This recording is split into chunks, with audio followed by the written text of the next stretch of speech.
Coffee is often considered the loyal companion of early mornings, long meetings, existential dread, and pretending to be productive.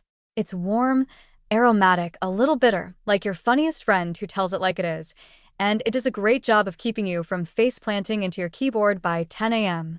But as with many overly helpful friends, coffee can sometimes interfere in your life in unexpected ways. One of those is how it interacts with iron absorption.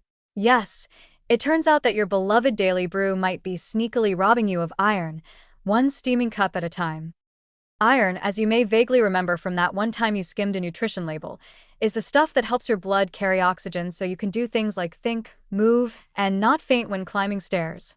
It comes in two forms in your diet: heme iron, found in animal products, and non-heme iron, found in plants. Coffee doesn't really mess with the heme kind, probably out of respect for meat lovers, but it absolutely goes after non-heme iron like it's trying to settle an old score.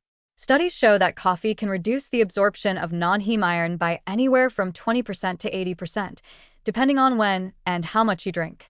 That's not a tiny impact. That's like showing up to a job interview with spinach in your teeth and not noticing until it's over.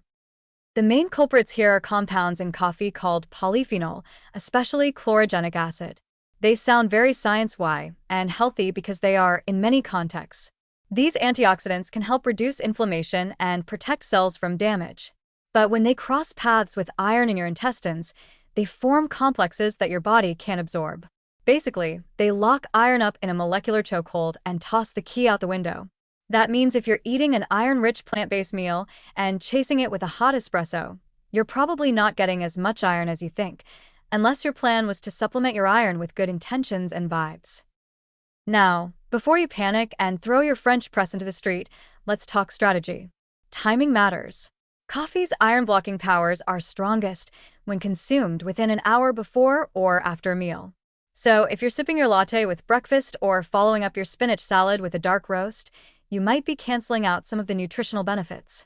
But drinking coffee an hour or two away from meals, that's a much friendlier arrangement. Think of it like setting healthy boundaries in a relationship. You can be in my life, but you can't sabotage my nutrient absorption. And here's the funny part. Coffee isn't trying to be a villain. In fact, it's doing so many good things elsewhere, boosting alertness, improving metabolic rate, possibly lowering the risk of certain diseases, that it just doesn't realize it's also sneakily stealing iron like a nutritional pickpocket. Plus, it's not all or nothing. If you're eating a balanced diet, especially one that includes vitamin C, which boosts non-heme iron absorption like a hype man, you can absolutely enjoy coffee and still keep your iron levels in the green zone. Just maybe don't wash down your kale and lentil stew with a piping hot cup of Arabica. Give it a bit of space. Let your iron breathe. It's also worth noting that some people actually benefit from coffee's iron-inhibiting powers. Those with iron overload conditions like hemochromatosis sometimes use coffee as a natural, delicious way to keep their iron absorption in check. So, in some corners of the medical world, coffee is like the cool friend who knows when to step in and calm things down. In the end, coffee is not the villain of your nutrient narrative. It just has a bit of a disruptive side, like the coworker who talks too loud on Zoom calls but still gets the job done. As long as you're aware of its iron-blocking potential and you time things smartly, you can have your coffee and your nutrients too. So enjoy your brew, but maybe let your iron eat first.